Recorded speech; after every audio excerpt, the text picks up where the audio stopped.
Today we're talking about a nutrient that doesn't get hype, that doesn't get flashy marketing, and definitely doesn't come in a neon tub with lightning bolts on it. But if your goals are fat loss, better blood sugar, lower cholesterol, and actually sticking to a diet so that you get results, this might be the most important thing that you're not paying attention to. Today we're talking about fiber.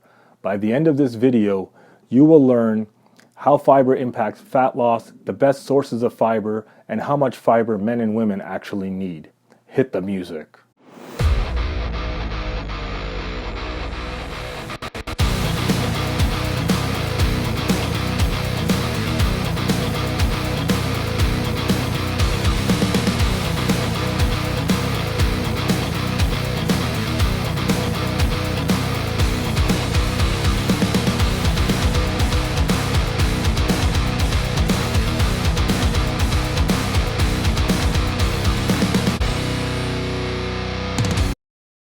Hi, it's Kripal Lati with KP Fitness Results. Welcome back to the channel. If protein is Stallone and calories are the ticking time bombs in Rambo 3, then fiber is the guy behind the scenes making sure the set doesn't collapse.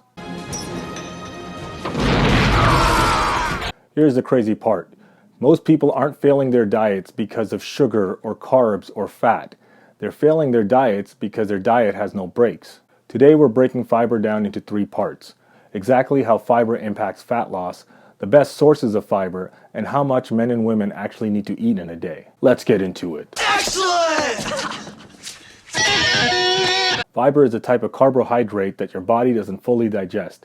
And before the influencer jabronis panic, that's the whole point. Fiber slows digestion, slows glucose absorption, and keeps food moving through your system properly. Think of fiber like speed bumps for digestion, or the brakes on your car.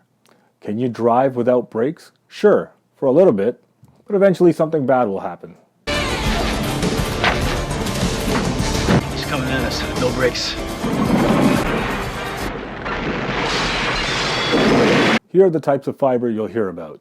Soluble fiber and insoluble fiber. Soluble fiber helps blood sugar and cholesterol. Insoluble fiber adds bulk and keeps digestion moving. If you eat real food, you'll get both. Now let's talk numbers, because this is where people are way off. The general fiber recommendation for men is 30 to 38 grams per day. For women, it's around 21 to 25 grams per day. Here's the uncomfortable truth. Most adults are only eating about 10 to 15 grams per day.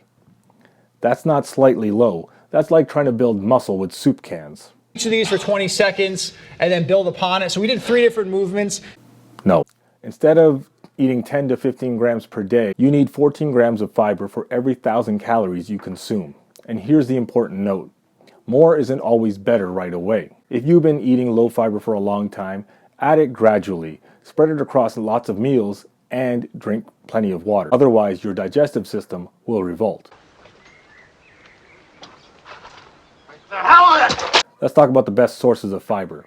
You don't need to turn into one of those psychotic salad-loving influencers. Here's what you need. Vegetables, the solid foundation. Vegetables are fiber's home base. Here are the top picks.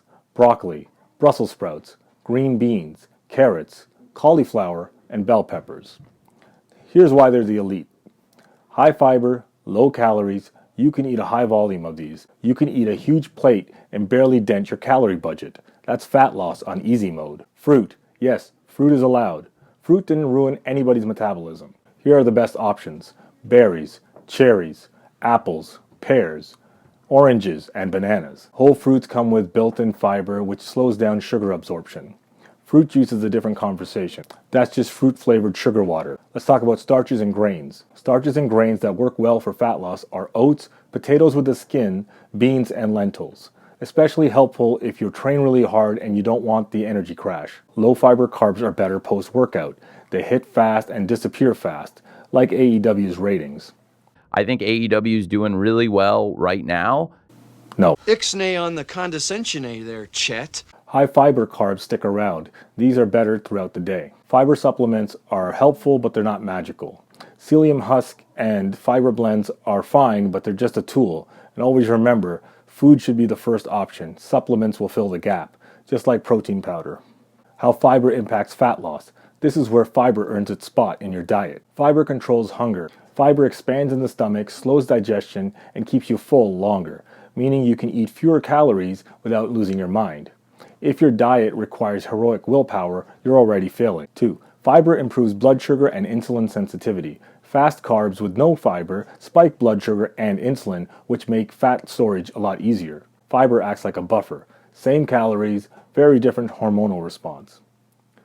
3. Fiber reduces net calorie absorption. Some fiber passes through undigested. That means you feel full and absorb fewer usable calories. That's not a trick, that's biology. 4. Fiber improves gut health, which affects fat loss. Your gut bacteria influence hunger hormones, inflammation, and nutrient partitioning. Lower fiber diets wreck gut health.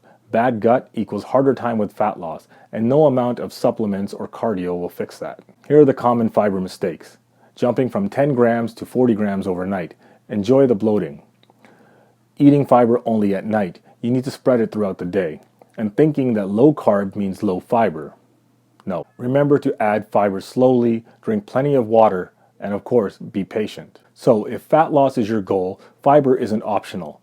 Fiber makes hunger manageable, diet sustainable, and fat loss predictable. If you found any value in this video, please give it a like and subscribe for future videos. Thank you for watching. Stay strong.